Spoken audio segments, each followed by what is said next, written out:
જિજ્ઞાસુ હોય એ પણ ભગવાનને જાણી શકે, જ્ઞાની હોય એ પણ ભગવાનને, અને સૌથી વધારે જો રસ હોય તો એ રસરાજ પ્રભુનો ભક્તિ રસ છે. દેહનું ભાન ભૂલી અને એમના માટે એક કીર્તન ગાવું અને શરીરને એમના માટે લાજ શરમ છોડી અને બધા અહીંયા બેઠા છે પણ એમના બધાની વચ્ચે આમ કીર્તન કરી લેવું, એટલે તમે સમજો કે ભગવાનને સમર્પિત થઈ ગયા, ભગવાનના ચોપડે નોંધાઈ ગયું.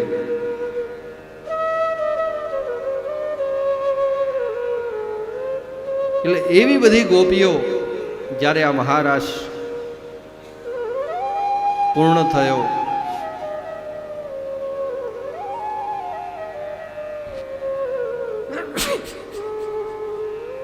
બીજા દિવસથી બધી ગોપીઓને જે પણ કર્મ કરે બધામાં ભગવાન કૃષ્ણ જ દેખાય. કૃષ્ણ કૃષ્ણ અને કૃષ્ણ.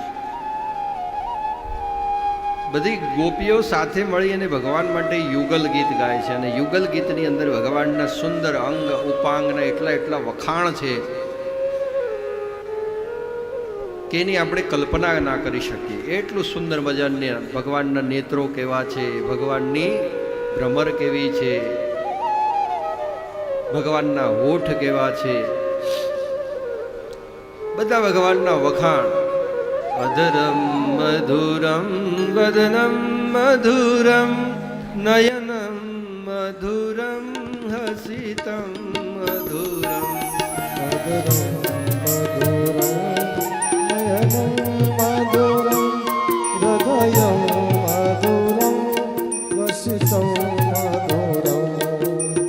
મધુરાધિપતે મધુરમ મધુરમ, કે મધુરાપતિ એવા છે કે એમના બધા અંગ ઉપાંગ પણ મધુર છે. હસે તોય મધુર, ચાલે તોય મધુર. સુંદર મજાના ભગવાનના વર્ણન જે છે એ યુગલ ગીતની અંદર આપ્યા. વસનો મધુરમ ચલિતમ મધુરમ મધુરાધિપતે રખિલમ મધુરમ.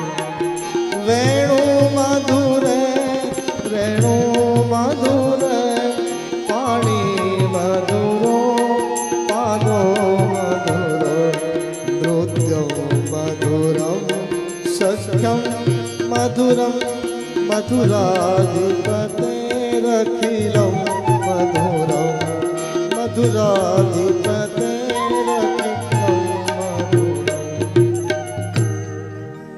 આમ બધી ગોપીઓ છે એ ભગવાનના પ્રેમથી ભરાઈ ગઈ છે.